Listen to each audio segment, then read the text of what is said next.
Hello everyone, it's Evie here, and welcome back to a brand new video.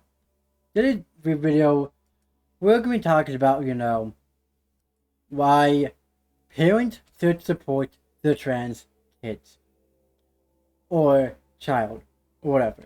Because, or the children who are part of the LGBTQIA plus community. Because, a lot of the time, it's, oh, you can't be a woman because you're born male, and it's a sin. Or you can be, a man if the child is born a woman. Or you can be non-binary, agender, gay, bi, pan, or asexual. And the peer pressure the child to have sex, and to saying, oh, you gotta do it, or else you will disappoint us. And put all this pressure on the kids. And when the parent says this line, it's just a phase, you go out of it. When the child straight up says this line, mom, dad, whoever they're living with, I'm trans, I'm gay, I'm gender fluid, I'm binary, non-binary, or agender, and I want to go by this and this name, and this pronouns, like they, them, he, her, it, we need pronouns. And the parent instantly goes, no, that's just a phase, you go out of it, that's a sin, you gotta seek God. Saying that to your child hurts like a knife cutting through the heart. Because the number one thing thought they had was safety in their own home. But then when you say those lines, it hurts them mentally. And it makes them think and believe for a very long time that they can never be who they are inside. Because they have more dysphoria if the parents don't support their kids. And parents who don't support their kids being LGBTQIA+, have their child has more chances of attempting suicide than those children who have support of their parents, whoever they're living with, right? And I just feel like this is an important topic to talk about, because it's like, why does it matter? Because let's say, for example, that this was like my child right here, and the child goes, oh, I want to use the name Sarah or Melissa or Kat or Nick or Bob or Evie or any other name. And let's say that they don't say, hey, I want to use the pronouns they, side, them, he, him, and they, her. That's valid. Many people use those pronouns all the time, and it's perfectly valid. The one thing that parents, again, should never say is just a phase, you go out of it, and it's a sin, and seek God. Because when parents say that to their kids when they're young, they're gonna grow up thinking that and believing that. And also kind of have a little bit of transphobia, not because of themselves, because of how they were raised by their parents. Sometimes when people are transphobic, they're scared about something inside they just don't want to believe. Like when someone is gay or bi or trans, half the time they can be transphobic and homophobic, but then once they figure out who they are, they'll be like, oh, I didn't mean to be that way, I was scared about being who I am. But half the time, it's how they were raised by their parents. Right? And let's say, for example, right, that just for let's say this was my kid, right? And that for one, that that go away. And yeah, let's say that this was my kid, and that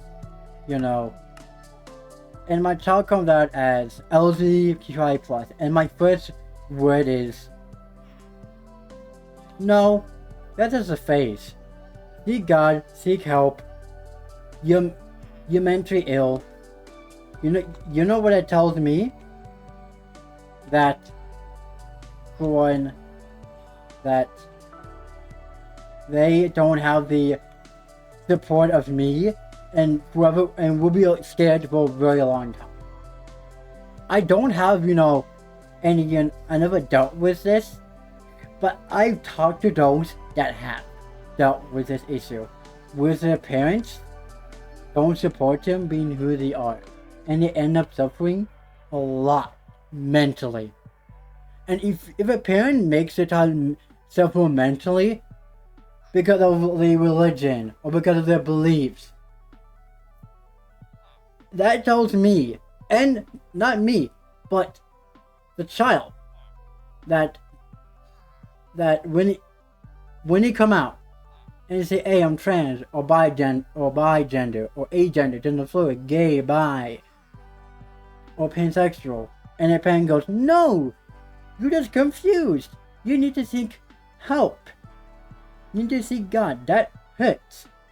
Because when people, I know religion kind of like a gray area. No, not really. I feel like people who are religious need to also support and respect the LGBTQI plus community. Definitely 100% when it comes down to the child.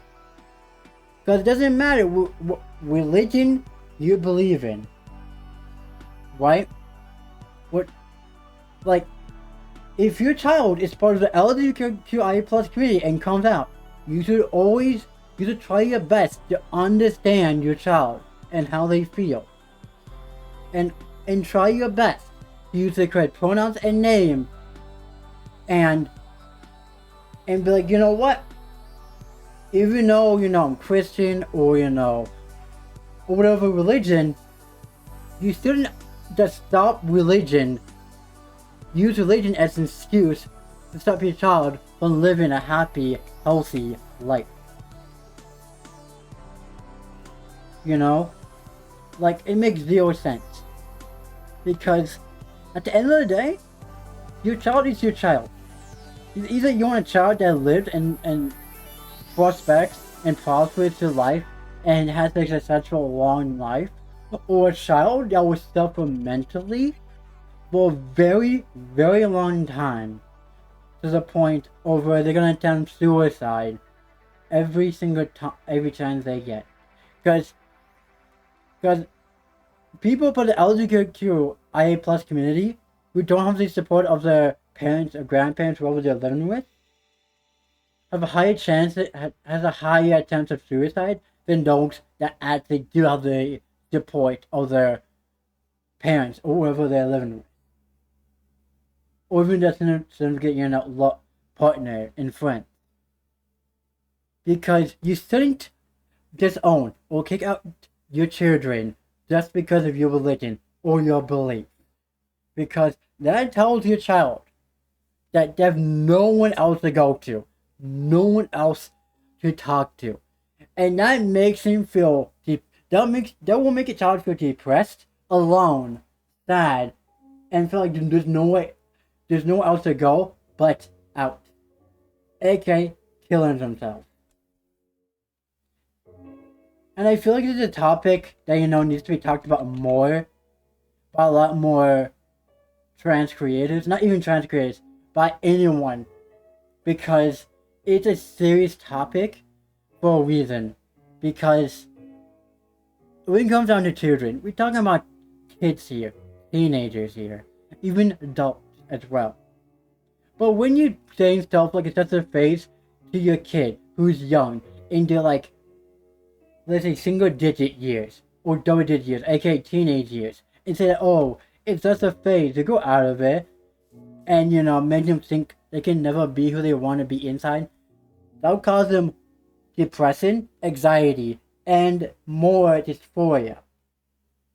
Dysphoria is where your brain and your body are mismatched, and and it has conflict with one another. When they look in the mirror, let's say they want to identify as a woman, and they see a man in the mirror, not someone they really want to be and pass as. But let's say, for example, is someone that was born AGAB, assigned AFAB, assigned female at birth, and they want to identify as male. And the parents like, no, you can never be a man. Because look at you. You are a woman. You're beautiful. Why would we want to get rid of that? You're ruining your life. You're embarrassing us. Stop embarrassing us. Stop doing this. Stop, doing this. You have to wear makeup. You have to wear dresses. You have to wear skirts. You can only look a certain way. And for trans femmes, aka trans women, or the one that identifies as trans femme, it's like, no. You gotta grow out your beard, your mustache. You gotta have, hairy legs. You gotta, do all the manly stuff. But if you don't assign yourself to that, it's frowned upon. And for a lot of people in the LGBTQIA community, when they come out to anyone in their family, there's a risk of them getting kicked out by their parents or by anyone they're living with. And it sucks. It really, really sucks. Because it makes them struggle, again, mentally with dysphoria in ways that's not fun. I don't wish dysphoria from time to time. Still do, but on rare occasions. Because I'm lucky enough to have a supportive family and friends and boyfriend. But for those that aren't that lucky, I hope for them to find friends and people and a second family that does see them for who they truly are inside. Because at the end of the day, parents need to support their child no matter how they identify, no matter their sexuality.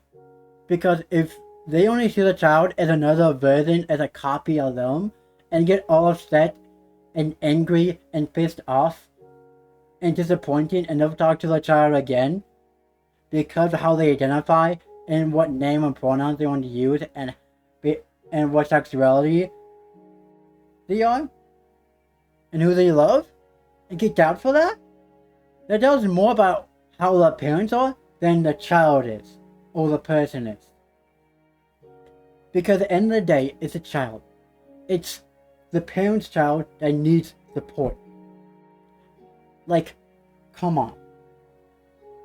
Like, it's something I've been having in my mind to talk about for a while, honestly. Because it's always, if you're living in a religious family, it sucks. Because I heard stories from loads of people saying it's difficult to live in a religious family who, when they come out as LGBTQIA+. Just think about it. Half of the time, religious families will go by the Bible or whatever it is, and be like, it's against God's plan. It's against God's plan. It is a sin to like men. It's against it's a sin to like women if you identify as a woman. You must be gender that you were assigned at birth. You must wear these set of clothes and wear makeup if you're a woman. You have to be feminine, you gotta be masculine, not in between. And for a lot of people, that sucks. And for those that can't really fit inside that box, it hurts even more. It hurts even more.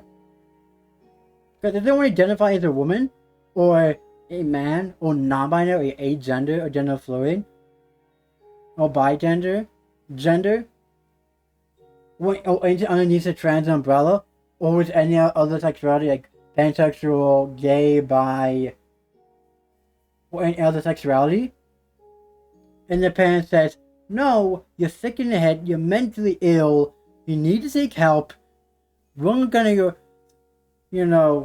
get that out of you, because that's demons talking, that's the devil talking, and say stuff like that, it can cause a fight to happen, make people cry and upset and pissed off at one another, and it sucks. And it's like, if you as a parent can support your child being who they identify at, who they really are deep down when they come out to you, here's a news flash. Coming out to you, as a parent, my parent, by the way, and maybe down the road I would be, who knows, but like, pretty much, you need to support your child. Understand them, sit down, have a talk, and use the correct name and pronouns they want to go by, and be open-minded of who they want to date. It could be a man, a woman, a trans man, non-binary person, agender person, a femboy, or anything like that. Or even a furry for that matter. You gotta be supportive. And realize that's who they want to love. Gotta be open-minded about it. Because we can't, because parents need to do better when supporting their kids. Definitely when they're part of the LGBTQIA+ community. Because it sucks. It really, really does. Because at the end of the day, it's your child that comes out to you. And coming out is not an easy task. It takes such a long time to have the courage and motivation and guts to do. Because they're telling you the deepest parts of themselves they've been keeping a secret from you. And it sucks. Because imagine you were in their shoes and you were coming out to your parents. Right? And then your parents had the same reaction you give your kids. Wouldn't it gonna hit you and hurt you mentally for a very long time and make you hurt other people who are part of the LGBTQIA+ community without meaning to? Because how and what happened to you? Like, it's not easy coming out as LGBTQIA+ at all. And that's why a lot of times, when people get kicked out for being part of it, the only thing they are left to do is attempt suicide, or find somewhere else to go. But if they got no money, got nowhere else to go, they're out on the streets. And that sucks. That really, really sucks. There are parents who don't support their children being LGBTQIA+, don't see their child, and no longer can see or love the child just because they're being part of the LGBTQIA+ community. And it hits me each time when I hear news about that, or when I hear stories about it, or when my friends or people I know, or people in the YouTube chat when I live stream tell me that. Because it sucks. Because when a parent doesn't support the child being who they are, it tells the child or person that they don't have the parent's support. Because when they're a minor, they need the parent's permission to start medicine, or be able to, I don't know. Let's say they turn 18, right? And let's say that they need the parents to know permission to start it. Right? Or let's say, hormone blockers, and they don't want to start that. And they need the parents' permission.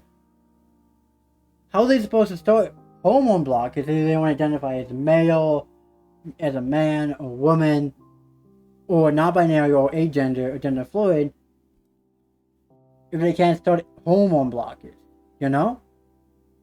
It sucks. Because then they can be struggling mentally with gender dysphoria, anxiety, and depression for a very, very long time. And it sucks. I wish that parents of religious families or non-religious families could just support their children when they come out as LGBTQIA+, because you have to support your kids. You have to. And realize, it's either you make the child suffer mentally and attempt suicide, or you support your child and make them suffer less mentally and have less attempts of suicide. I'll pick the latter of supporting if I ever have a kid that comes out, as you know, if I ever adopt a kid or surrogate or whatever, and my child comes out as LGBTQIA plus.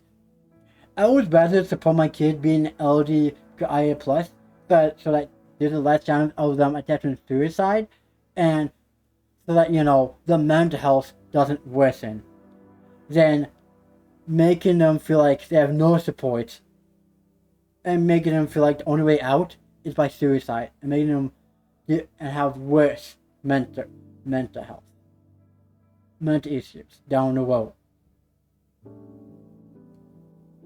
I didn't want to talk about this. It's been something on my mind, like, for a while today, to be honest. And yeah, this can be uploaded today on Sunday, because, I've been really thinking about this at work. Nothing like this happened at work, it just, I've been having this in my mind. And I just felt like I wanted to just make this video, spreading awareness about it. But yeah, if you did enjoy this video, then do leave a like, subscribe. Comment down below what you thought about this video. Don't forget to join Discord, Blue Sky, Flux as well. And yeah. Get join any of those, and you'll tell us in the community tab and in the comment section as well. Thank you all for watching, and yeah. I'll see you all tomorrow at 12 p.m. for our Deep Dark Only World with horror mods in hardcore Minecraft. I am scared but excited. I cannot wait. See ya there.